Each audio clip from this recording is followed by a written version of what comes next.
compreniez que le Seigneur nous appelle à faire des disciples. Et vous savez, pour faire des disciples, il faut enseigner.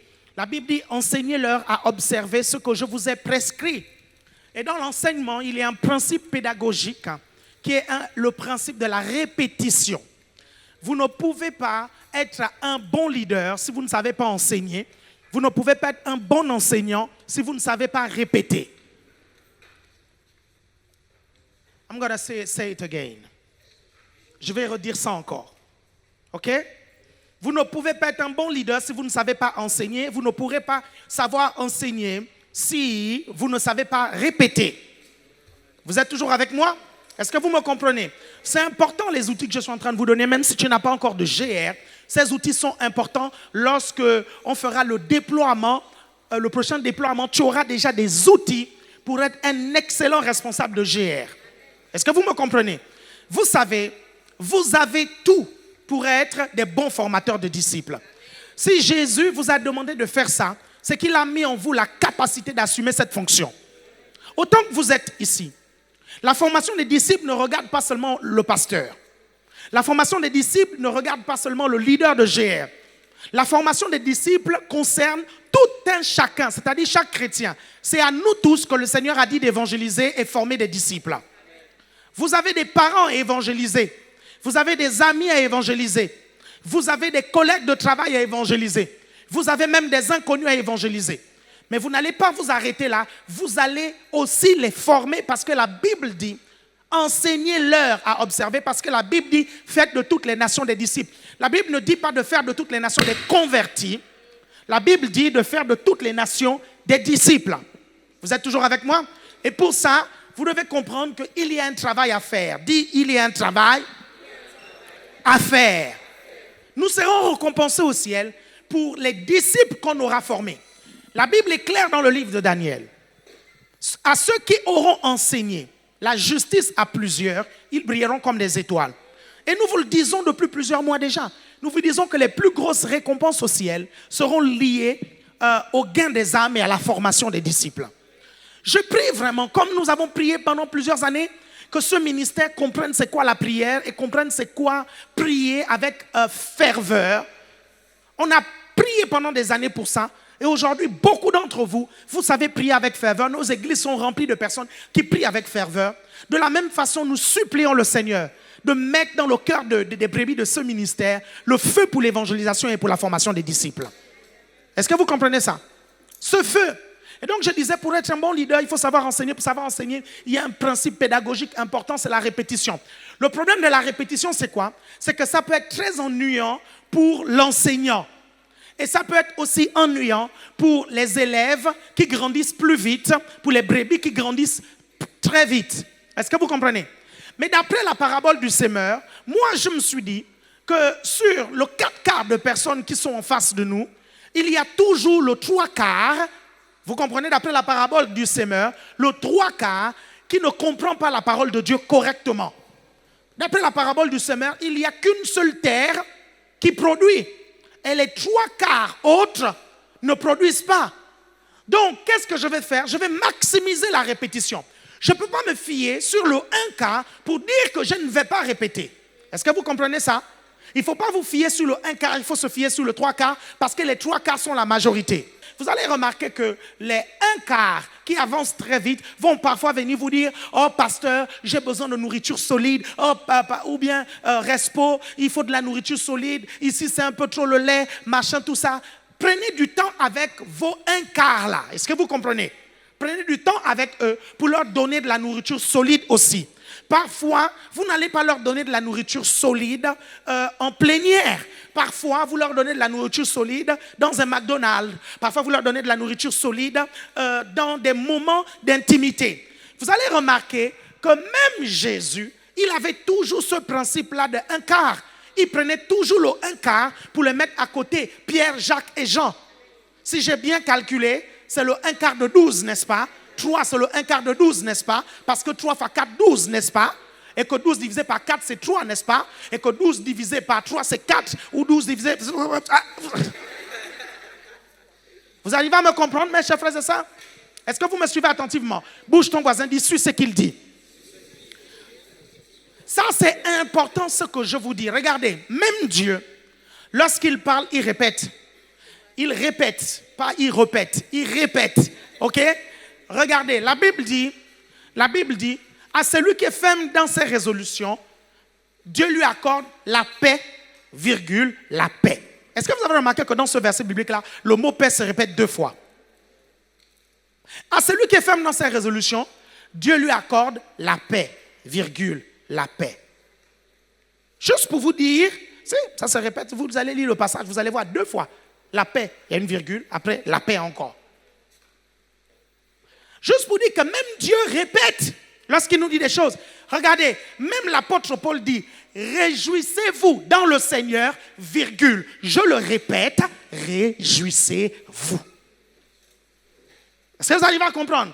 Réjouissez-vous dans le Seigneur, virgule. Je le répète, réjouissez-vous. L'apôtre Paul va le répéter, va le dire. C'est important de se réjouir dans le Seigneur et il va le redire, il va le répéter. Est-ce que vous comprenez ça? Pourquoi? Pour que ces brebis comprennent que c'est important de se réjouir dans le Seigneur. Est-ce que vous comprenez ça? Si vous n'apprenez pas à redire les mêmes choses, juste parce que vous voulez démontrer aux gens qu'il y a un stock de connaissances qu'il y a là que vous devez épuiser, votre groupe ne grandira pas, vous le tuerez. Est-ce que vous comprenez? Je vous dis tout ça, et cette partie sur la répétition, je vais la redire au deuxième culte dans mon introduction. Pour que ceux qui n'étaient pas là puissent comprendre ce principe clé. C'est la raison pour laquelle la majorité de mes enseignements, vous allez remarquer que le 3/4 de mes enseignements, le 3/4, c'est des choses que ceux qui sont là depuis 3-4 ans ont déjà écouté, et le 1/4, c'est de la nouveauté. Pourquoi?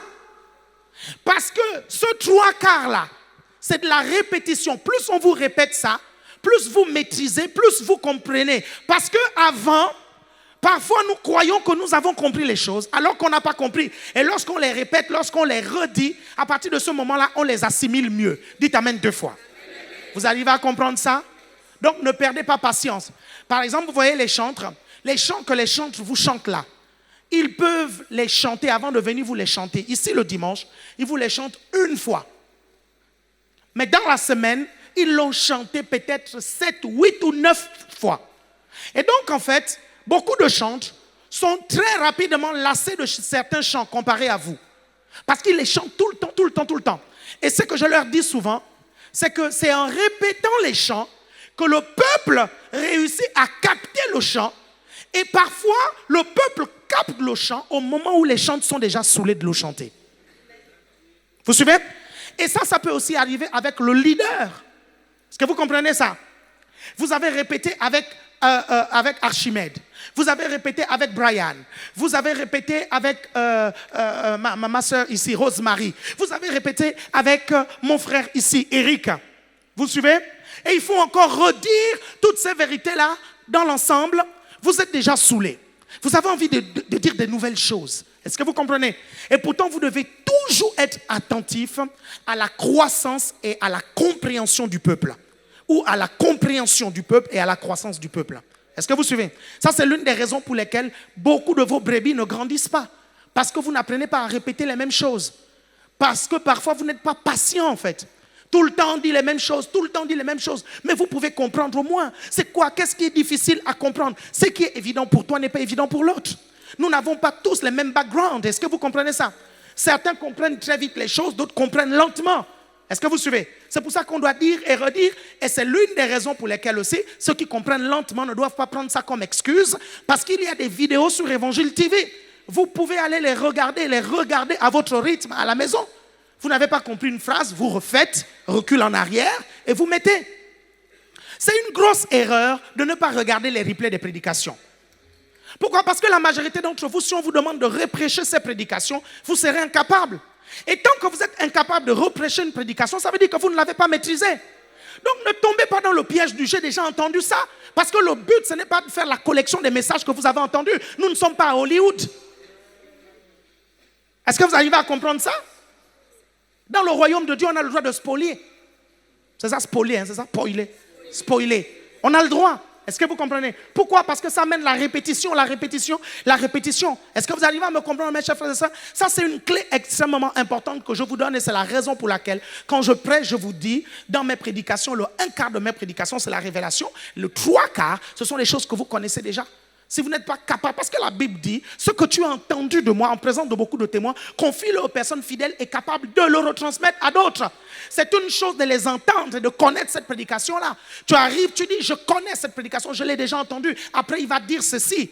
Deuxièmement, est-ce que tu l'as comprise? Troisièmement, est-ce que tu es capable de la retransmettre texto tel que tu l'as entendue ou en version masterisée? S'il vous plaît, pas masterisée en pire, mais masterisée en meilleur. Parce qu'on peut masteriser et détruire et massacrer une prédication qu'on a écoutée. Vous êtes toujours avec moi? Est-ce que vous me suivez? Et c'est l'une des raisons pour lesquelles je ne suis pas contre que vous puissiez reprendre mes prédications dans le GR. Je ne suis pas contre que vous repreniez mes prédications lorsque vous allez évangéliser vos familles. Personne ne vous dira que vous avez copié qui que ce soit. Au contraire, on dira que vous faites comme votre père. Parce que l'une des particularités du fils spirituel, c'est qu'il a l'ADN de son père. Est-ce que vous comprenez? Il a le sang de son père. Il parle comme son père. Il fait les choses comme son père. Il enseigne la même chose que son père. Est-ce que vous comprenez? Vous ne pouvez pas être des originaux sans avoir copié au départ. Vous comprenez ça? C'est un piège d'être un original sans avoir copié. Parce que même l'enfant, quand il grandit d'abord par mimétisme. Il copie avant de devenir quelqu'un de spécifique. Si vous essayez tout de suite de devenir vous-même, vous allez créer un monstre. Vous arrivez à me comprendre? C'est, comment on appelle ça? La dualité. La dualité entre le monde spirituel et le monde physique, c'est tout. Je disais que les combats que vous rencontrez dans le monde physique pour pouvoir suivre une âme sont d'abord des batailles spirituelles. Et que parfois, il faut d'abord lutter avec des esprits qu'il y a derrière ces combats avant d'essayer de changer des habitudes chez des brebis. Parce que derrière ces esprits se cachent des puissantes habitudes qui éloignent les brebis du Seigneur, qui éloignent les brebis de la maison de Dieu. Et je vais vous parler de vous aussi. Derrière les habitudes que vous avez se cachent de puissants démons. C'est très facile de les déloger. Dans le suivi des âmes, je l'ai dit, ce n'est pas la chose la plus difficile. Parce que la Bible dit, je vous ai donné le pouvoir de marcher sur les serpents, les scorpions et sur toute la puissance de l'ennemi et rien ne pourra vous nuire. Ce n'est pas ça en fait, le plus difficile. Le plus difficile, c'est lorsque tu as fait cette phase spirituelle, d'attaquer maintenant la phase où tu dois amener la personne au changement d'habitude. Sachez que la vie d'un individu est basée sur des habitudes. Il y a beaucoup de choses que vous faites par habitude. Vous allez remarquer que quand vous vous levez le matin, vous allez à votre travail, vous avez 3 changements, vous ne vérifiez même plus que vous êtes dans la bonne station. Parce que tout votre être a enregistré qu'arriver là, je dois me lever, je dois prendre tel chemin et arriver au travail. Les habitudes. Lorsque nous allons à la douche, c'est parfois le même procédé. Vous comprenez? Moi, premièrement, je brosse les dents. Deuxièmement, je mets, comment on appelle ça, le truc pour raser la barbe. Je vais me raser la barbe. Et après, je vais aller. La suite, ça me regarde. Est-ce que vous suivez? Est-ce que vous suivez? C'est des habitudes. Le jour où j'inverse une seule fois l'ordre, j'oublie quelque chose. Ça vous arrive aussi? N'est-ce pas? La puissance des habitudes. Donc, l'une des choses les plus difficiles à changer chez une brebis, ce sont ses habitudes. Si une brebis, le dimanche matin, elle est habituée à dormir, ta première bagarre, ce sera de la réveiller le matin pour l'amener à l'église. Et je te dis que c'est une bagarre qui peut durer 1 année. Est-ce que tu comprends ça? Et parfois, ça passera par le fait de chasser un démon de paresse. Est-ce que vous comprenez? Et je vais vous parler de quelques démons là tout à l'heure. Vous êtes toujours avec moi? Donc comprenez ça, quand on va parler tout à l'heure de certaines choses, il y a des choses qui ont trait à des habitudes. C'est vrai, il y a des esprits derrière, mais il y a des choses qui ont trait à des habitudes. Et vous devez comprendre, pendant que je ferai cette étude-là, comment on transforme les habitudes d'un individu. Vous savez, si vous voulez changer quelqu'un, vous devez changer d'abord sa mentalité. Quand vous changez sa mentalité, vous changerez ses actions. Lorsque vous changerez ses actions, vous changerez ses habitudes. Lorsque vous changerez ses habitudes, vous changerez son caractère. Lorsque vous changerez son caractère, vous changerez sa destinée. Je ne sais pas si vous me comprenez. Est-ce que vous me suivez? Faites comme ceci. Et dans le changement d'habitude, Il y a une chose extrêmement importante que vous devez comprendre. Romains chapitre 12 du verset 1 au verset 3 va nous dire ne vous conformez pas au siècle présent. Le premier verset va dire par les compassions de Dieu, offrez vos corps comme un sacrifice vivant, saint et agréable à Dieu. Ne vous conformez pas au siècle présent. Le premier verset c'est lequel? Ne vous conformez pas ou bien offrez vos corps. Offrez vos corps. Après, ne vous conformez pas au siècle présent, mais soyez transformés par le renouvellement de l'intelligence. Et le mot ici, c'est le mot... Non, transforméo. Non, je ne pas. Métamorphéo, merci. Le mot grec, c'est métamorphéo. Est-ce que vous comprenez?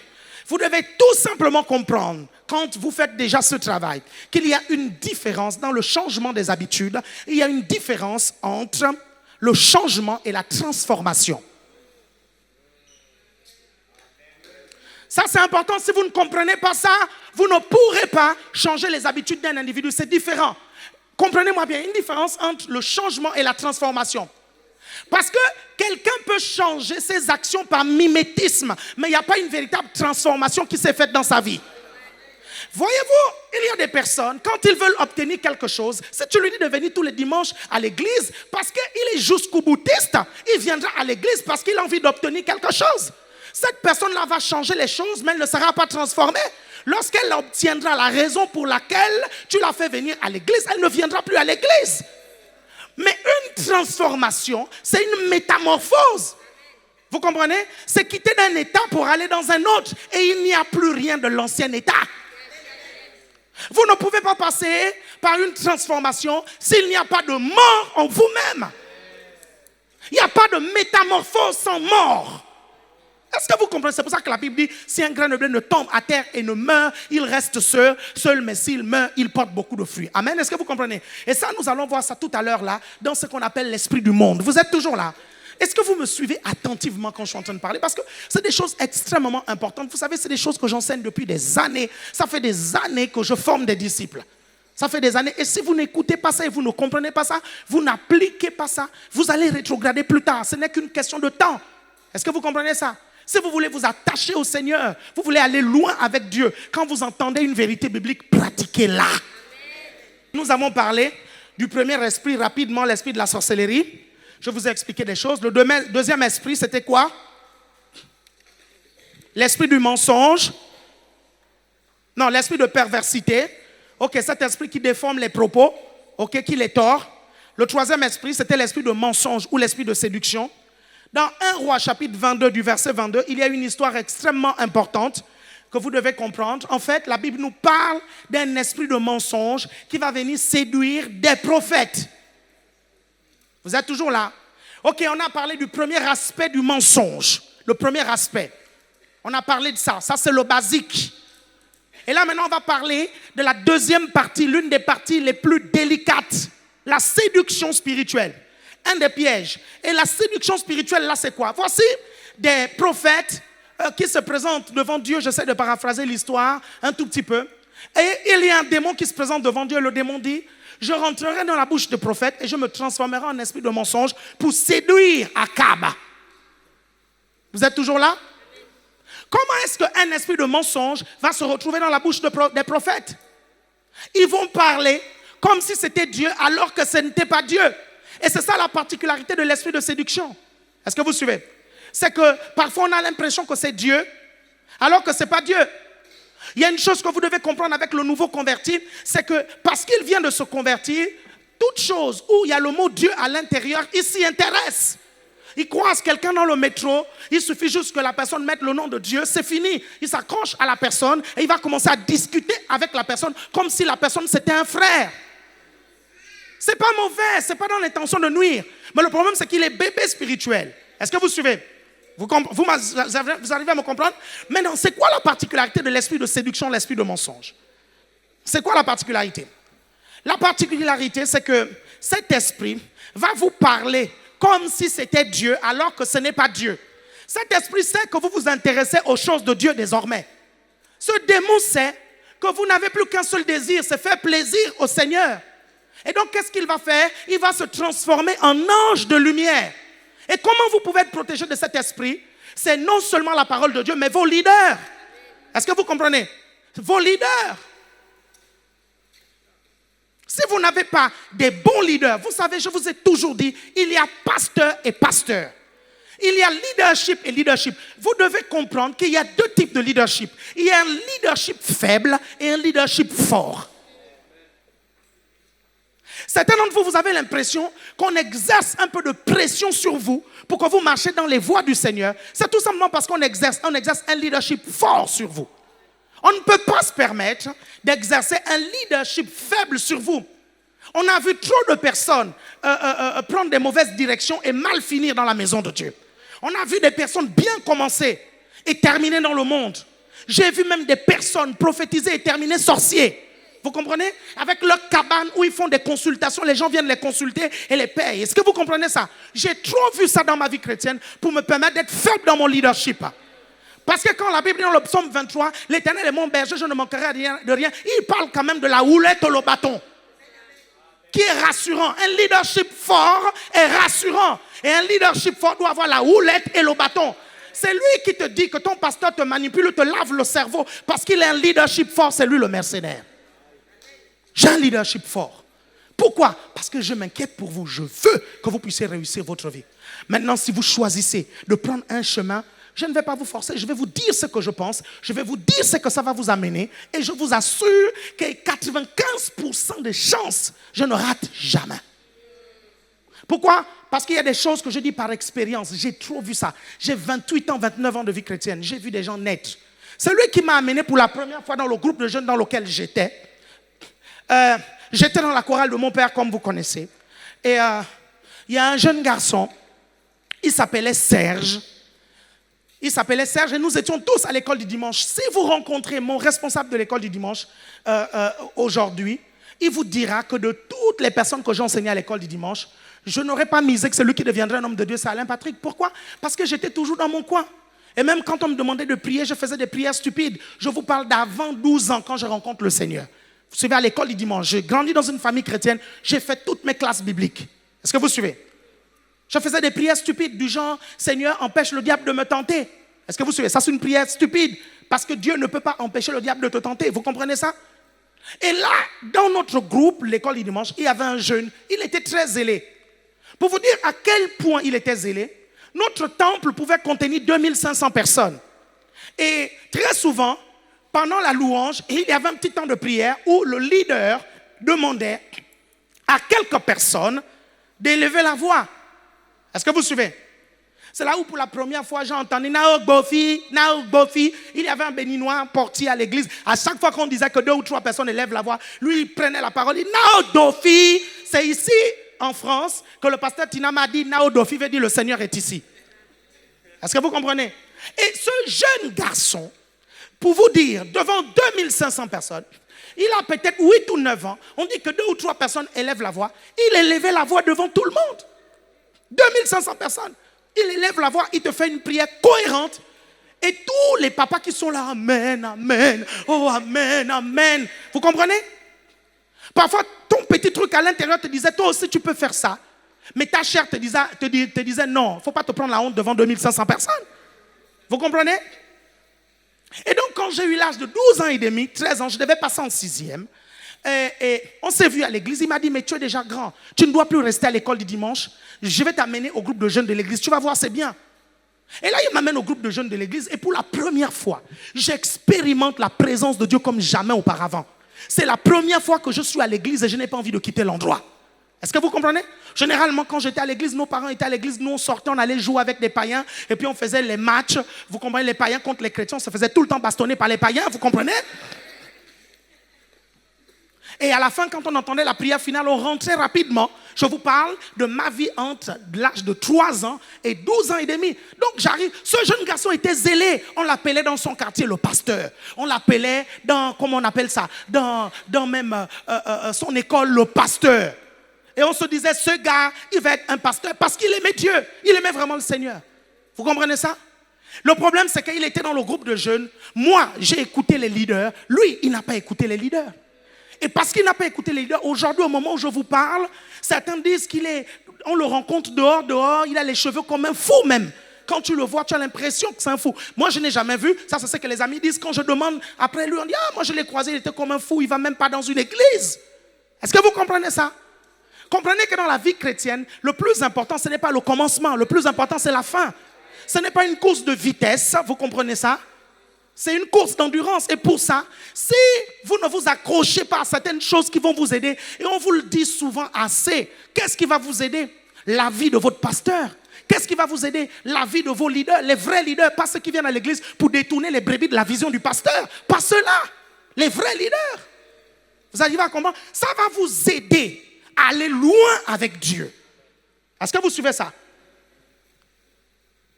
N'écoutez même pas ces personnes qui disent j'ai fait beaucoup d'églises, je suis chrétien avant toi. Ce que tu fais là, c'est des bêtises. Le truc, c'est quoi? C'est que quand quelqu'un te dit qu'il est chrétien avant toi, regarde sa vie.